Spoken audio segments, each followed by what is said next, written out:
నమస్కారం. గెస్ట్ అవర్కి స్వాగతం. రాష్ట్ర యువజన కాంగ్రెస్ అధ్యక్షులు వంశీచంద్ రెడ్డి గారు ఈనాటి మన గెస్ట్ అవర్ అతిథి. నమస్కారం అండి. చిన్న వయసులోనే ఎన్ఎస్యుఐ ప్రెసిడెంట్గా, ప్రస్తుతం యూత్ కాంగ్రెస్ ఏపీ స్టేట్ ప్రెసిడెంట్గా కొనసాగుతున్నారు. రాహుల్ గాంధీతో ప్రతిరోజు ఇంటరాక్ట్ అవుతూ దేశంలో ఉన్న సమస్యల మీద చర్చిస్తూ, అలాగే రాష్ట్రం మీద ఉన్న సమస్యల్ని వాళ్ళకి నివేదిస్తూ సొల్యూషన్స్ కనుక్కుంటూ చిన్న వయసులోనే బృహత్తరమైన బాధ్యతలు నిర్వహిస్తున్నారు. మీ ఎడ్యుకేషన్ ఎలా కొనసాగింది? రాజకీయాల్లోకి రావాలని మీరు అనుకున్నారా, లేకపోతే అనుకోకుండా వచ్చారా? ఒకసారి మీ ప్రస్థానం గుర్తు చేసుకుంటారా? నేను పాలమూరు జిల్లా మహబూబ్ నగర్ జిల్లాలోని ఒక చిన్న గ్రామంలో పుట్టడం జరిగింది. సిరి అప్పారెడ్డిపల్లి అనే గ్రామము. మాది ఒక వ్యవసాయ కుటుంబము. చదువు అంతా కూడా ఒక రెసిడెన్షియల్ స్కూల్లో జరిగింది, నార్కట్పల్లిలో శ్రీ విద్యాపీఠ అనే స్కూల్లో. తర్వాత ఇంటర్మీడియట్ చేయడము గాంధీ మెడికల్ కాలేజ్లో ఎంబీబీఎస్ చేయడం జరిగింది. మెడిసిన్ చేయాలనే ఉద్దేశం చిన్నప్పటి నుంచి ఉండేది. ప్రజాసేవ చేయాలి అనే ఆలోచన, పాలిటిక్స్లోకి రావాలి అనేది కాకుండా ప్రజలకు సేవ చేయాలి. అది చేయాలంటే డాక్టర్ అవుతే మంచి అవకాశం ఉంటుందనే ఉద్దేశంతో మెడిసిన్ చేయాలనే కోరిక ఉండేది. ఓకే. మెడిసిన్ చదువుతున్న రోజుల్లో ఒక డాక్టర్గా కన్నా ఒక రాజకీయ నాయకుడిలా అయితే ప్రజలకు మరింత సేవ చేసే అవకాశం కలుగుతుందని నాకు అనిపించింది. కాలేజ్లో చేస్తున్నప్పుడు మీకే అనిపించిందా? ఎవరైనా ఇన్స్పైర్ చేశారా మిమ్మల్ని? అంటే ఇన్స్పైర్ చేయడం కూడా జరిగింది. చాలా మందిని చూస్తున్నాము. మా గ్రాండ్ ఫాదర్ కూడా పాలిటిక్స్లో ఉన్నారు, సమితి ప్రెసిడెంట్గా చేశారు. వారిని చూసి భట్టు రుక్మారెడ్డి గారు ఆమన్గల్ సమితి ప్రెసిడెంట్గా చేశారు. వారిని చూసి ప్రజాసేవ పైన మక్కువ కలిగింది. అది ఒక డాక్టర్గా చేయాలనుకున్నాను ఇనిషియల్గా. సో అలా డాక్టర్ అవ్వాలనుకున్నాను. ఆ కోర్సులో, ఎందుకంటే మెడిసిన్ 5.5 years కోర్స్ కాబట్టి కాస్త మెచ్యూరిటీ కూడా పెరిగింది, సమాజం పట్ల అవగాహన పెరిగింది, సమాజంలో ఉండే సమస్యలు తెలుసుకున్నాను. ఒక గ్రామీణ స్థాయి నుంచి వచ్చినాను కాబట్టి అక్కడ ఉండే పరిస్థితులు అధ్యయనం చేయడం జరిగింది చిన్నప్పటి నుంచి. అండ్ మెడిసిన్ వచ్చేసి హైదరాబాద్లో చేసినాను కాబట్టి గ్రామీణ స్థాయిలో ఉండే సమస్యలకు ఏ విధంగా పరిష్కార మార్గాలు దొరుకుతాయనేది హైదరాబాద్లో చదువుతున్న రోజుల్లో అర్థమైంది నాకు. సో ప్రజలకు సేవ చేయాలనే ఆలోచన, ఆ స్కోప్ మరీ పెరగాలంటే, ఎక్కువ మందికి ఉపయోగపడాలంటే ఒక డాక్టర్గా కన్నా ఒక మంచి రాజకీయ నాయకునిగా చేయగలుగుతామనే ఆలోచనతో మెడిసిన్లో నుంచి మళ్ళీ పాలిటిక్స్కి షిఫ్ట్ అవ్వడం జరిగింది. ఎంబీబీఎస్ చేస్తున్న రోజుల్లో విద్యార్థి నాయకునిగా విద్యార్థి సమస్యలని దృష్టిలో పెట్టుకొని అనేక పోరాటాలు చేయడం జరిగింది. అలా రాజకీయాల్లోకి రావడం. మీరు మొదటి నుంచి ఎన్ఎస్యుఐతో అనుబంధం కలిగి ఉన్నారా స్టూడెంట్ ఉన్నప్పటి నుంచి? ఎన్ఎస్యుఐతో అనుబంధం అని కాదు, కాంగ్రెస్ సిద్ధాంతాల పట్ల చిన్నప్పటి నుంచి ఆకర్షితులై ఉన్నాను. అండ్ ఒక స్టూడెంట్గా కాంగ్రెస్కి అఫిలియేట్ అయినప్పటికీ నాకు బేసికల్గా ఎన్ఎస్యుఐ కానీ మిగతా స్టూడెంట్ ఆర్గనైజేషన్ కానీ పెద్ద తెలిసేవి కాదు. మెడిసిన్ జాయిన్ అయ్యేంత వరకు ఎప్పుడు చదువు అనుకుంటూ ఉండేవాళ్ళని. గాంధీలో అడ్మిషన్ వచ్చిన తర్వాత అప్పుడు ఎన్ఎస్యు అనే ఒక స్టూడెంట్ ఆర్గనైజేషన్ ఉంటుంది. అది కాంగ్రెస్ పార్టీకి అఫిలియేటెడ్ అయినటువంటి విద్యార్థి విభాగం అన్న తర్వాత ఎలాగో ముందు నుంచి చిన్నప్పటి నుంచి కాంగ్రెస్ పార్టీ పట్ల ఆకర్షితులై ఉన్నాం, ఆ సిద్ధాంతాలు జీర్ణించుకున్నాం కాబట్టి ఆబ్వియస్గా ఎన్ఎస్యుఐని ఆప్ట్ చేసుకొని ఎన్ఎస్యుఐ ద్వారా విద్యార్థిమాలలో పాల్పంచుకోవడం జరిగింది. ఆ తర్వాత యూత్ కాంగ్రెస్ స్టేట్ ప్రెసిడెంట్గా ఎలక్ట్ అయ్యారు.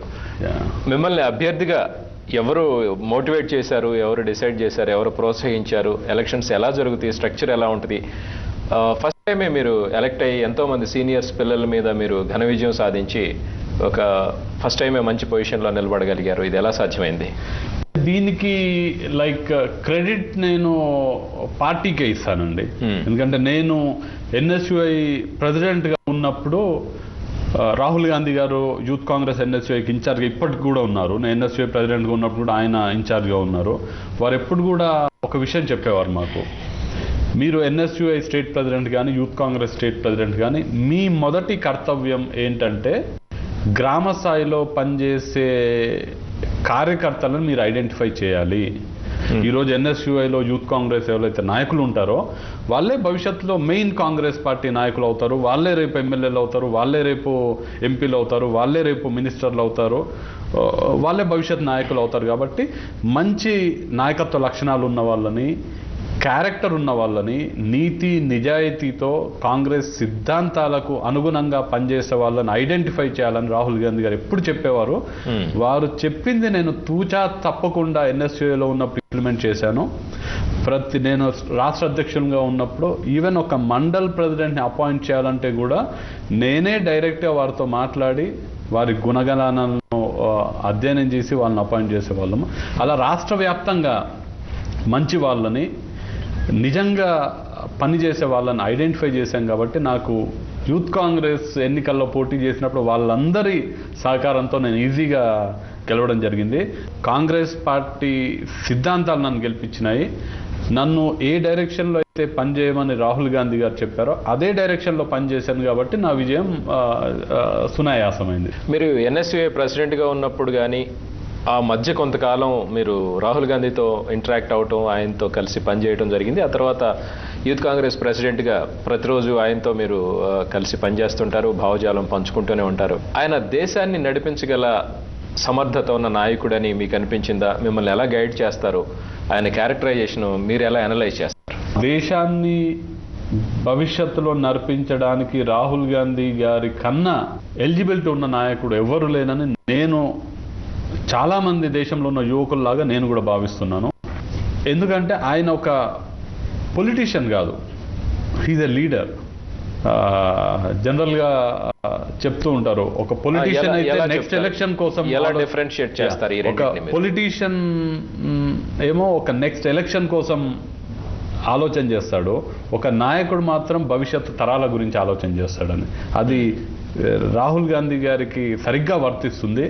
ఎందుకంటే ఆయన షార్ట్ టర్మ్ రిజల్ట్స్ మీద దృష్టి పెట్టకుండా లాంగ్ టర్మ్ ఓరియంటేషన్తో పనిచేసే నాయకుడు. ఎక్కడైతే గతంలో అలయన్స్లు పెట్టుకొని అసెంబ్లీ సీట్లు పెంచుకునే వాళ్ళు, రాహుల్ గాంధీ గారు వచ్చాక సింగిల్గా కాంగ్రెస్ పార్టీ వాళ్ళు పోటీ చేసి, ఫర్ ఎగ్జాంపుల్ బీహారే తీసుకుంటే చాలా తక్కువ 20 స్థానాల్లో ఏమో కాంగ్రెస్ పోటీ చేసేవాళ్ళు.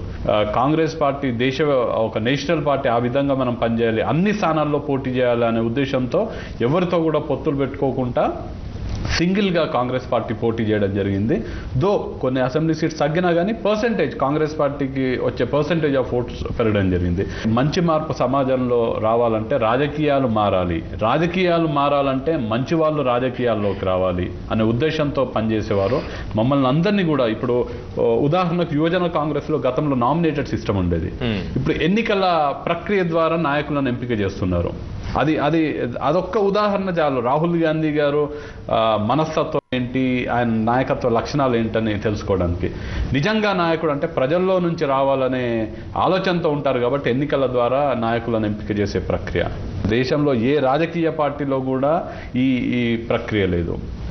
కాబట్టి భారతదేశానికి కావాల్సిన భవిష్యత్ నాయకులను తయారు చేసే ఒక బృహత్తరమైన కార్యక్రమం రాహుల్ గాంధీ గారు తీసుకోవడం జరిగింది.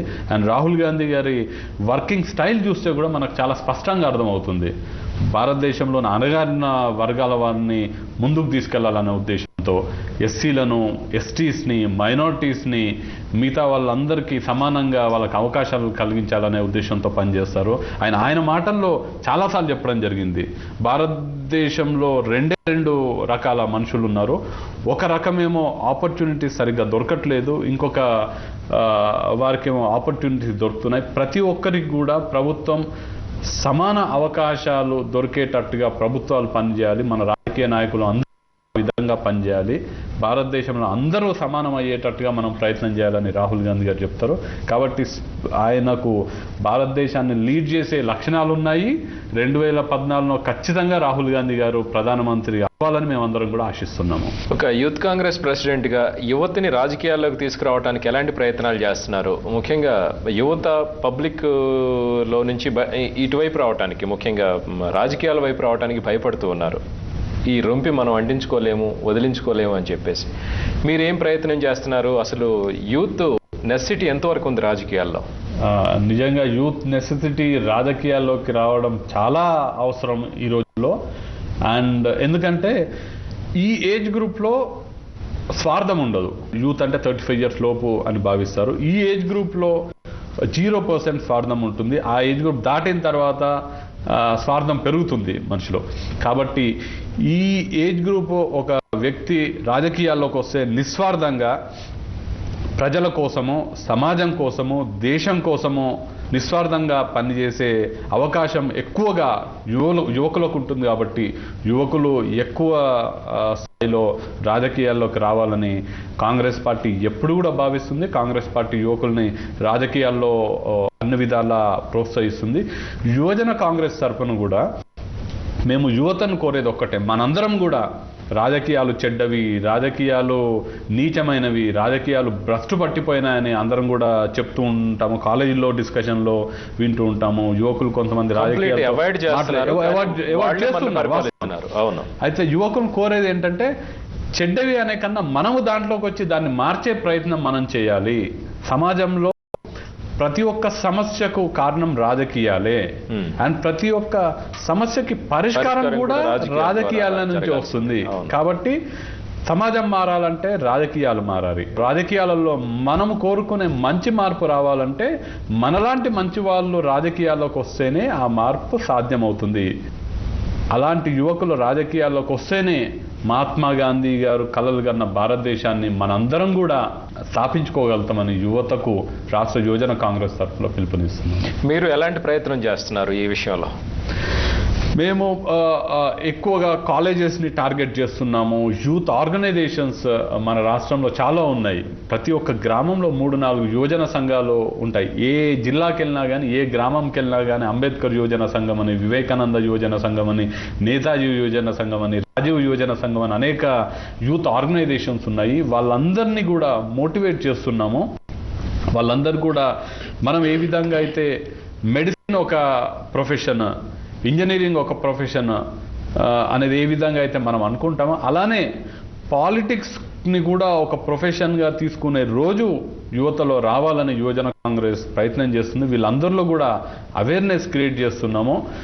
మనము సమాజం కోసం ఏదో ఒకటి చేయాలి. అలా చేసిన రోజే సమాజం బాగుపడుతుంది. సమాజం బాగుపడితేనే మనందరం కూడా వ్యక్తిగతంగా కూడా బాగుపడతామనే భావాన్ని యువకుల్లోకి తీసుకెళ్లే ప్రయత్నం చేస్తున్నాము. దానికి ఒక మంచి ఉదాహరణ ఈ ఎన్నికల ప్రక్రియ. యువజన కాంగ్రెస్లో ఎవరైనా కానీ ప్రతి ఒక్కరు కూడా యూత్ కాంగ్రెస్లో జాయిన్ అయ్యే అవకాశం ఇప్పుడున్న ఈ ఎన్నికల ప్రక్రియ యువకులకు కలిగిస్తుంది. మీ కమిటీ ఎలా ఉంటుంది? దైనందిన కార్యక్రమాలు ఎలా ఉంటాయి? నేషనల్ కమిటీతో మీరు ఎలా ఇంటరాక్ట్ అవుతుంటారు? లైక్ మా హైరార్కీ ఎలా అంటే మేము పైనుంచి కింది కాకుండా కింది నుంచి పైకి వెళ్ళే హైరార్కీ ఉంటుందండి. బేసికల్గా యూత్ కాంగ్రెస్ మెంబర్స్ ఉంటారు. మన రాష్ట్రంలో 6 లక్షల యువజన కాంగ్రెస్ సభ్యులు ఉన్నారు ఇప్పుడు. అండ్ దెన్ బూత్ స్థాయిలో అంటే అన్నిటికన్నా క్షేత్ర స్థాయిలో బూత్ కమిటీ ఉంటుంది మాకు. ప్రతి ఒక్క బూత్లో 5 సభ్యులు కలిగే బూత్ కమిటీ ఉంటుంది. బూత్ ప్రెసిడెంట్ ఉంటారు, వైస్ ప్రెసిడెంట్, 3 జనరల్ సెక్రటరీలు. బూత్ స్థాయి కన్నా పైకి వెళ్తే అసెంబ్లీ కమిటీ ఉంటుంది. 10 మందితో కూడిన అసెంబ్లీ కమిటీ. మన రాష్ట్రంలో 294 అసెంబ్లీస్ ఉన్నాయి కాబట్టి ప్రతి ఒక్క అసెంబ్లీకి ఒక అసెంబ్లీ కమిటీ ఉంటుంది. అండ్ దెన్ 42 పార్లమెంట్ స్థానాలు ఉన్నాయి ఆంధ్రప్రదేశ్లో. ఈ 42 parliament committees Lok Sabha committees, Lok Sabha అధ్యక్షులు ఉంటారు. అండ్ దెన్ స్టేట్ లెవెల్కి వచ్చేసరికి 10 మందితో కూడిన రాష్ట్ర కార్యవర్గం ఉంటుంది. అలానే నేషనల్ కమిటీ ఉంటుంది. ఇది మొత్తం యూత్ కాంగ్రెస్కి ఇన్ఛార్జ్గా రాహుల్ గాంధీ గారు, ఏఐసిసి జనరల్ సెక్రటరీగా రాహుల్ గాంధీ గారు ఉంటారు. మాకు రెగ్యులర్గా ఇంటరాక్షన్స్ ఉంటుంటాయి. ప్రతి 3 నెలలకు ఒకసారి నేషనల్ ఎగ్జిక్యూటివ్ ఉంటుంది. రాహుల్ గాంధీ గారు నేషనల్ ఎగ్జిక్యూటివ్కి రావడం జరుగుతుంది. 2 రోజులు కంప్లీట్గా వారు యువజన కాంగ్రెస్ కోసమే వారు టైం స్పేర్ చేయడం జరుగుతుంది. మాతోనే ఉంటారు. అన్ని రాష్ట్రాల అధ్యక్షులు అక్కడ ఉంటారు కాబట్టి మా నుంచి ఇన్పుట్స్ తీసుకుంటారు. వారి ఆలోచన విధానాన్ని మాతో షేర్ చేసుకుంటారు. ప్రతి 3 నెలలకు 2 రోజులు ఇలా ఉంటుంది. అండ్ ఎవ్రీ మండే కూడా మా కాన్ఫరెన్స్ కాల్ ఉంటుంది లీడర్షిప్తో. అన్ని రాష్ట్ర అధ్యక్షులు, జాతీయ అధ్యక్షులు రాహుల్ గాంధీ గారు కూడా కాన్ఫరెన్స్ కాల్లో మాతో మాట్లాడుతుంటారు. అనేక పొలిటికల్ ఇష్యూస్, సోషల్ ఇష్యూస్ కూడా మేము డిస్కస్ చేసుకుంటుంటాము. కాంగ్రెస్ పార్టీకి భవిష్యత్తులో నాయకులు అయ్యే వాళ్ళందరూ యూత్ కాంగ్రెస్ నుంచి వస్తారు కాబట్టి వాళ్ళని ఎలా గ్రూమ్ చేయాలి, వాళ్ళలోకి మంచి రాజకీయ విలువలని ఏ విధంగా ఇన్కల్కేట్ చేయాలనే డిస్కషన్ ఎక్కువ జరుగుతూ ఉంటాయి. ఇక్కడ మన రాష్ట్రం విషయానికి వస్తే పాలిటిక్స్లో మీ పాత్ర, ఒక అధ్యక్షుడిగా, యూత్ కాంగ్రెస్ అధ్యక్షుడిగా మీ పాత్ర ఎంతవరకు ఉంటుంది? అంటే ఒకవైపు ముఖ్యమంత్రి ఉంటాడు, ఇంకోవైపు పార్టీ అధ్యక్షుడు ఉంటాడు, మీరు యూత్ కాంగ్రెస్ ప్రెసిడెంట్, గాంధీ భవన్లోనే మీ ఆఫీస్ కూడా. ఎలా కోఆర్డినేట్ చేసుకుంటారు? మీ పాత్ర ఎలా ఉంటుంది ఈ విషయం? లైక్ ఒక మాటలో చెప్పాలంటే యువజన కాంగ్రెస్ రాష్ట్రంలో ప్రభుత్వానికి ప్రజలకి మధ్య వారధిగా పనిచేస్తుంది. రాష్ట్రంలో కాంగ్రెస్ ప్రభుత్వం ఉంది, కేంద్రంలో కాంగ్రెస్ ప్రభుత్వం ఉంది. సో మా బాధ్యత ఏంటంటే ప్రభుత్వం చేపడుతున్న సంక్షేమ పథకాలన్నీ కూడా లబ్ధిదారులకు చేరేటట్టుగా చూడడం యువజన కాంగ్రెస్ బాధ్యత. ప్రతి పథకం గురించి ప్రజలకు తెలియజేసే బాధ్యత యువజన కాంగ్రెస్ తీసుకుంటుంది. సో సంక్షేమ పథకాలన్నీ కూడా చక్కగా ఇంప్లిమెంట్ అయ్యేటట్టు, ఏమన్నా అవకతవకలు ఉంటే కూడా దాన్ని ఎలా సరిదిద్దుకోవాలనేది ప్రభుత్వం దృష్టికి తీసుకే కార్యక్రమం యువజన కాంగ్రెస్ చేస్తుంది. పథకాలని ప్రజల దగ్గర తీసుకెళ్లడమే కాకుండా ప్రజలకు ఉండే సమస్యలను కూడా అధ్యయనం చేసి క్షేత్రస్థాయికి వెళ్ళి, ఎందుకంటే మాకు ఇప్పుడు బూత్ కమిటీస్ కూడా ఉన్నాయి కాబట్టి ప్రజలకు డైరెక్ట్గా కాంటాక్ట్ చేసే అవకాశం ఉంటుంది. ప్రజలకున్న సమస్యలను కూడా అధ్యయనం చేసి స్టడీ చేసి వాటిని మళ్ళీ రాష్ట్ర ప్రభుత్వం దృష్టికి, కేంద్ర ప్రభుత్వం దృష్టికి తీసుకెళ్ళి పథకాలను ఏ విధంగా మారుస్తే బాగుంటుంది, ఎలాంటి పథకాలను ఇంప్లిమెంట్ చేస్తే బాగుంటుందని వాళ్ళ దృష్టికి తీసుకెళ్ళి మళ్ళీ మార్పులు చేసే ప్రయత్నం కూడా యువజన కాంగ్రెస్ చేస్తుంది. అలా చేయడంతో పాటు యువకుల్లోకి కాంగ్రెస్ పార్టీ సిద్ధాంతాలను తీసుకెళ్ళి, కాంగ్రెస్ పార్టీ ఒక జాతీయ పార్టీ, మనకు స్వాతంత్రం తెచ్చిన పార్టీ కాంగ్రెస్ పార్టీ.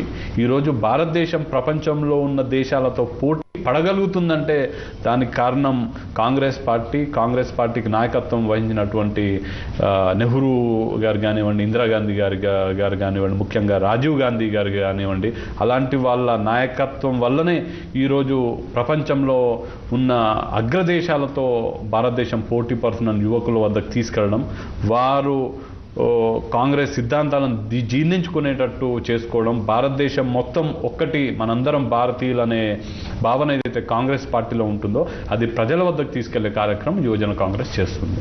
మీరు ఏమైనా కమిటీల్లో పార్టిసిపేట్ చేశారా? వేరే కంట్రీస్కి వెళ్ళటం కానీ, అక్కడ ఉన్న అడ్మినిస్ట్రేషన్ లేకపోతే సిస్టమ్ అబ్జర్వ్ చేయటం, ఇక్కడ ఇంప్లిమెంట్ చేయటం, మీ ఫీల్డ్ వర్క్ ఎక్స్పీరియన్సెస్ చెప్తారా? వేరే కంట్రీస్కి వెళ్ళే అవకాశం వచ్చినా కానీ నేను ఎన్ఎస్యూలో ఉన్నప్పుడు సైమల్టేనియస్గా చదువుకుంటున్నాను కాబట్టి ఎప్పుడు కూడా నేను వ్యక్తిగతంగా వెళ్ళలేదు. అంటే మన దేశంలో అయినా వేరే రాష్ట్రాలకు వెళ్ళి, లైక్ నాకు ఒక మంచి అవకాశం ఏంటంటే ఎన్ఎస్యుఐ ప్రెసిడెంట్గా నా టర్మ్ అయిపోయిన తర్వాత రాహుల్ గాంధీ గారు అనేక రాష్ట్రాలు పర్యటించడం జరుగుతుంది. కోజ్ ఇండియా అనేది మొట్టమొదటి రాహుల్ గాంధీ గారు రాజకీయాల్లోకి వచ్చినప్పుడు కోజ్ ఇండియా, భారత్ అన్వేషణ అని దేశం మొత్తం తిరగడం జరిగింది. అప్పుడు కూడా నన్ను ఎంపిక చేసి వారి ఒరిస్సా టూర్ని కోఆర్డినేట్ చేసే అవకాశం నాకు రాహుల్ గాంధీ గారి ఆఫీస్ ఇవ్వడం జరిగింది. నేను ఒరిస్సా మొత్తం కూడా చాలా మారుమూల ప్రాంతాల్లో కూడా నవరంగ్పూర్ అనే ఒక ట్రైబల్ డామినేటెడ్ డిస్ట్రిక్ట్ వెళ్ళడం జరిగింది. రాహుల్ గాంధీ గారి టూర్లో కోఆర్డినేట్ చేయడం జరిగింది. అది ఒక మంచి అనుభవాన్ని ఇచ్చింది నాకు.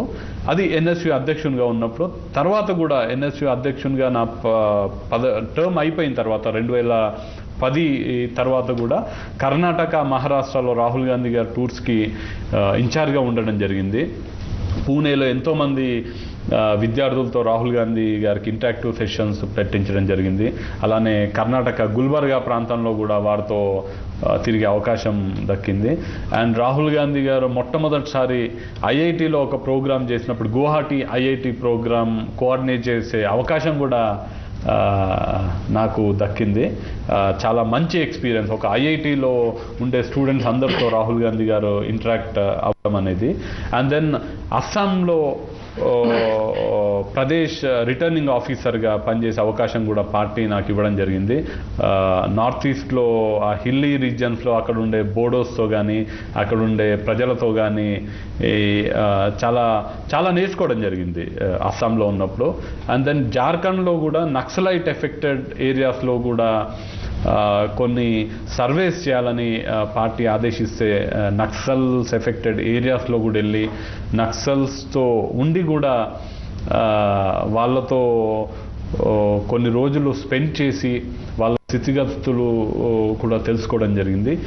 ఇవన్నీ కూడా నేను కాంగ్రెస్ పార్టీలో ఉన్నాను, ఎన్ఎస్యూఏలో ఉన్నాను, యూత్ కాంగ్రెస్లో ఉన్నాను కాబట్టి పార్టీ ద్వారా నాకు వచ్చిన అవకాశాల్లో సో భారతదేశం యొక్క పరిస్థితి అస్సాంలో ఎలా ఉంటుంది, జార్ఖండ్లో ఎలా ఉంటుంది, మహారాష్ట్రలో ఎలా ఉంటారు, కర్ణాటకలో ఎలా ఉంటారు, అక్కడున్న ప్రజలు ఏ విధంగా, వాళ్ళ మనోభావాలు ఏ విధంగా ఉంటాయని తెలుసుకునే అవకాశం కూడా పార్టీ నాకు ఇచ్చింది. ఇవన్నీ కూడా భవిష్యత్తులో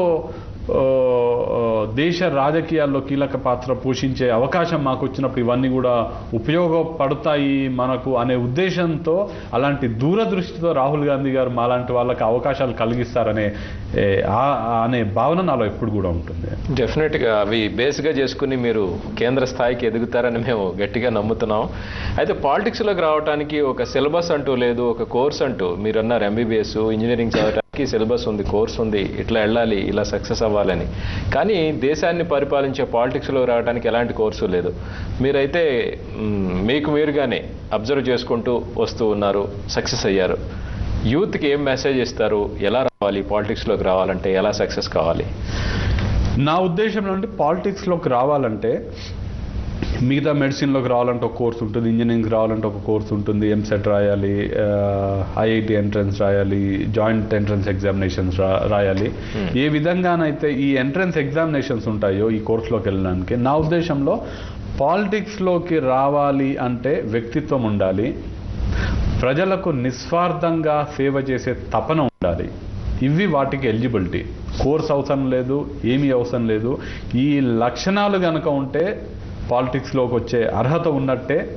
ఒకసారి ఈ లక్షణాలు ఉండి ప్రజల కోసం పనిచేయాలనే తపన మనలో ఉండి దానికి కార్యరూపం కల్పిస్తే కాంగ్రెస్ పార్టీ లాంటి పార్టీలు అలాంటి వ్యక్తులను ఇమీడియట్గా పికప్ చేసుకొని వాళ్ళని రాజకీయాల్లో వాళ్ళకు ఉండే కెపాసిటీని బట్టి ఏ స్థాయికి తీసుకెళ్లాలో ఆ స్థాయికి ఖచ్చితంగా కాంగ్రెస్ పార్టీ తీసుకెళ్తుంది.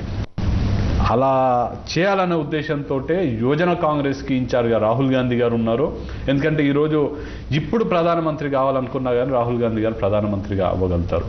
కానీ దానికన్నా ముఖ్యం భవిష్యత్తుకి భారతదేశానికి నాయకత్వం వహించే వాళ్ళని నేను ఐడెంటిఫై చేయాలి, వాళ్ళలోకి మంచి నాయకత్వ లక్షణాలని వాళ్ళు పెంపొందించేటట్టుగా చేయాలనే ఏకైక లక్ష్యంతో ఆయన ప్రధానమంత్రి పదవిని కూడా త్యాగం చేసి భవిష్యత్తుకి నాయకులను తయారు చేయాలనే బృహత్తరమైన కార్యక్రమం తీసుకోవడం జరిగింది. కాబట్టి క్యారెక్టర్ ఉండి ప్రజలకు సేవ చేయాలి అనే తపన ఉండడమే ఒక ఎలిజిబిలిటీ లాగా నేను భావిస్తాను.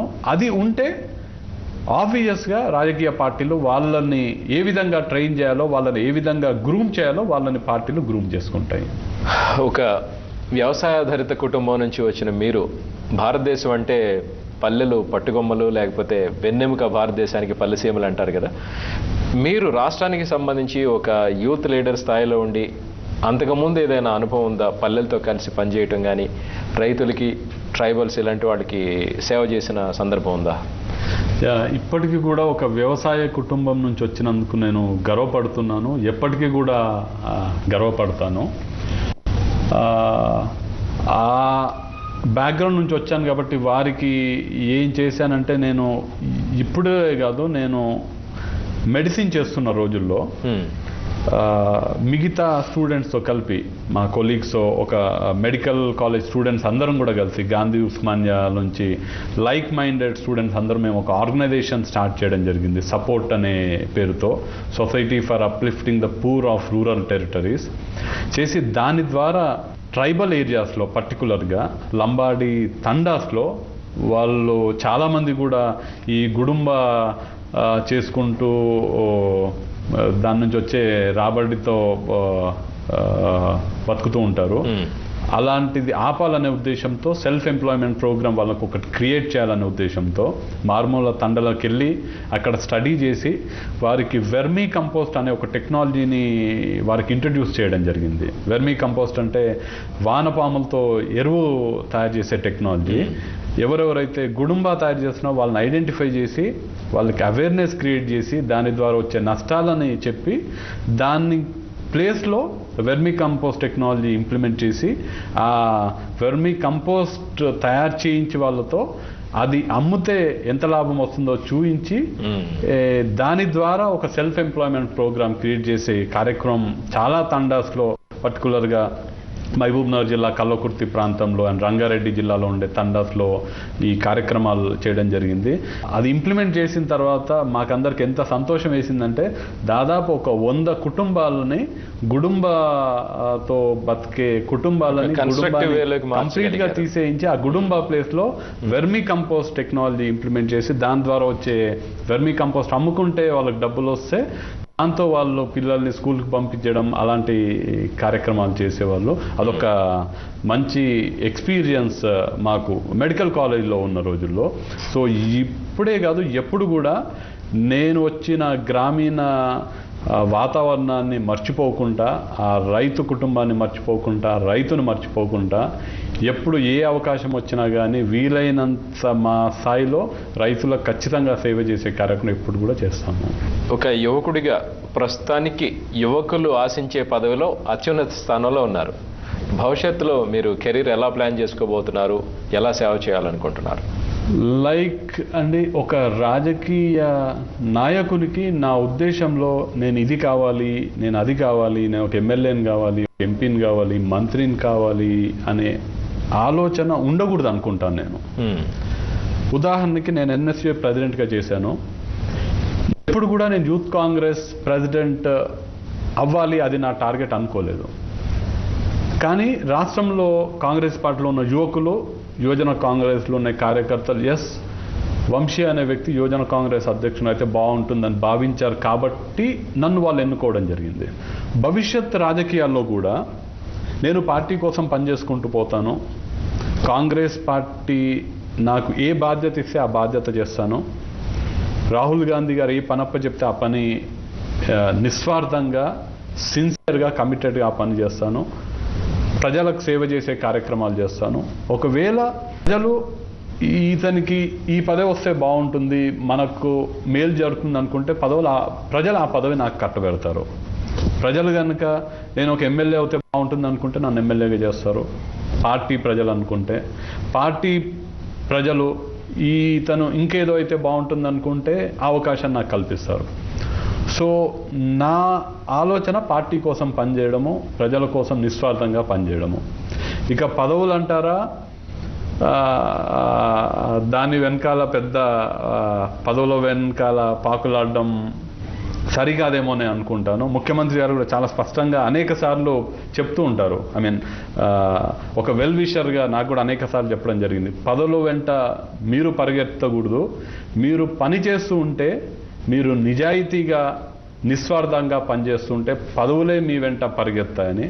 సో నేను కూడా అదే విధంగా ఆలోచన చేస్తాను. పార్టీ కోసం ఎప్పుడు కూడా పనిచేయడానికి సిద్ధంగా ఉంటాను. పార్టీ ఏ అవకాశాలు ఇస్తే ఆ అవకాశాన్ని నేను వినియోగించుకుంటాను. Okay, thank you Vamsi Chandreddy గారు. గెస్ట్ అవర్కి వచ్చి మీ విలువైన సమయాన్ని కేటాయించినందుకు, మాతో మీ అభిప్రాయాలు షేర్ చేసుకున్నందుకు ధన్యవాదాలు. థ్యాంక్స్ అండి, థ్యాంక్ యూ. ఇది ఈనాటి గెస్ట్ అవర్. మరో విశిష్ట అతిథితో మళ్ళీ కలుద్దాం. నమస్కారం.